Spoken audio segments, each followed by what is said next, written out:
इसके अलावा पार्टी व मूवमेंट के हित में बहुजन समाज के जो भी लोग अपनी पूरी ईमानदारी व निष्ठा से कार्य करते हैं तो उन्हें पार्टी में जरूर आगे बढ़ने का मौका दिया जाएगा और इस मामले में मेरे रिश्ते नाते आदि भी आड़े नहीं आएंगे। यहाँ मैं सावधानी के तौर पर यह भी बताना चाहूंगी कि पिछले कुछ वर्षों से सत्ता व विपक्ष में बैठी सभी जातिवादी, सांप्रदायिक व पूंजीवादी पार्टियां बीएसपी के विरुद्ध अंदर अंदर आपस में मिलकर बहुजन समाज की एकमात्र हितैषी पार्टी बीएसपी को किस्म किस्म के हथकंडों के जरिए इसे कमजोर करने की पूरी कोशिश में लगी है, क्योंकि यहाँ जातिवादी पार्टियों को खासकर सन 2007 में यूपी में बीएसपी का अकेले ही पूर्ण बहुमत के आधार पर सत्ता में आना अभी तक भी उनके गले के नीचे से कतई भी नहीं उतर पा रहा है और तभी से यहाँ सभी जातिवादी व खासकर दलित विरोधी पार्टियां किस्म किस्म के हथकंडे इस्तेमाल करके बीएसपी को कमजोर व खत्म करने में लगी है। इसी प्रकार बाबा साहब डॉक्टर भीमराव अंबेडकर के जीते जी भी इन्हीं जातिवादी पार्टियों ने इनके कारवां को किस्म किस्म के हथकंडे इस्तेमाल करके उसे कमजोर व खत्म करने का पूरा प्रयास किया था, जिसे बाबा साहब ने व बाद में मान्यवर श्री कांशीराम जी ने भी इनके मंसूबों को पूरा नहीं होने दिया है। और अब मैं भी अपने बहुजन समाज के बलबूते पर इनके इस मंसूबे को किसी भी कीमत पर पूरा नहीं होने दूंगी। ये मेरा पार्टी के लोगों को वायदा है, जिसके लिए मुझे अपने बहुजन समाज का हर स्तर पर साथ मिलना भी बहुत जरूरी है। और अच्छी बात यह है कि बहुजन समाज पूरे तन मन धन के साथ अब मेरे साथ खड़ा है, अभी भी खड़ा है। इतना ही नहीं बल्कि दलित व अन्य उपेक्षित वर्गों के लोगों को ये मालूम है कि ये लोग यूपी में बीएसपी की पूर्ण बहुमत की सरकार बनने से पहले यहाँ जातिवादी उच्च वर्गों के लोगों के सामने, यानी कि जो बहुजन समाज के लोग हैं, खास तौर से दलित वर्ग के लोग, यहाँ जातिवादी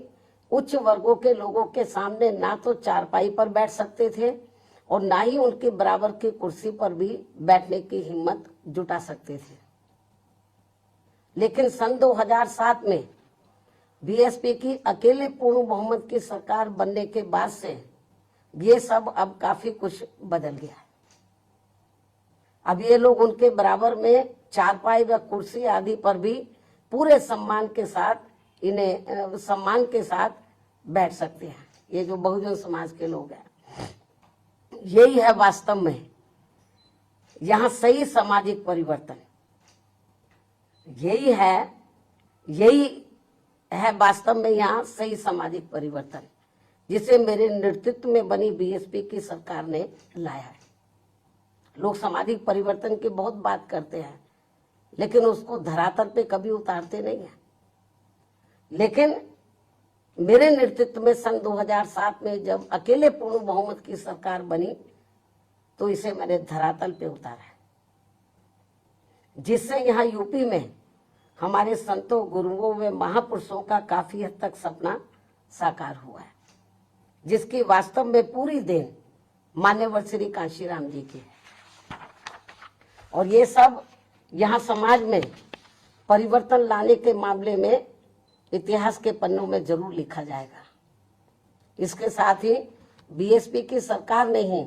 यहाँ यूपी में इन वर्गों के लोगों को,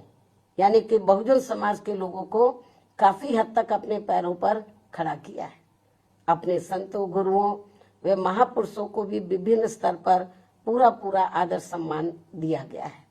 जिसे लोग कभी भी नहीं भुला पाएंगे। लेकिन ये सब यहाँ सभी जातिवादी पार्टियों के गले के नीचे से अभी तक भी नहीं उतर पा रहा है। इसलिए अब वे इन वर्गों में से स्वार्थी किस्म के लोगों को आगे करके उनके जरिए विभिन्न नाम पर अनेकों छोटे छोटे संगठन व पार्टियां आदि बनवा के बीएसपी की इस ताकत को बांटकर इसे कमजोर करने में लगे, जिनसे बहुजन समाज के लोग जरूर सचेत रहे। यही समय की मांग है और यही पार्टी व मूवमेंट के हित में इनका सही कदम भी होगा यदि हमारे लोग सचेत रहते हैं। इसके अलावा यहाँ मैं ये भी कहना चाहूंगी कि देश के प्रधानमंत्री बीच बीच में अपनी खुद की गरीबी का तो जरूर उल्लेख करते रहते हैं, लेकिन इन्होंने दलित व अन्य उपेक्षित वर्गों के लोगों की तरह यहाँ कभी भी कोई जातीय भेदभाव नहीं झेला है, जो ये सब हमारे संतों, गुरुओं व महापुरुषों ने समय समय पर झेला है, जिसे अभी भी इनके अनुयायी काफी हद तक झेल रहे हैं। इसलिए पार्टी के मिशनरी व परिपक्व लोगों से आज मेरी ये भी पुरजोर अपील है कि वे ये सभी जरूरी बातें अपने बच्चों व खासकर युवा पीढ़ी को जरूर हमेशा बताते रहे, जिनको तैयार करने की भी वास्तव में सही जिम्मेवारी इन्हीं लोगों की ही है। इस उम्मीद के साथ ही अब मैं पुनः होली आदि के त्योहारों के बीच में इस बार मान्यवर श्री कांशीराम जी की जयंती बड़े जोश व उत्साह के साथ मनाकर इनके अनुयायियों ने जो उनको अपना पूरा आदर सम्मान दिया है तथा मेरे साथ साथ इनके करोड़ों अनुयायियों का भी काफी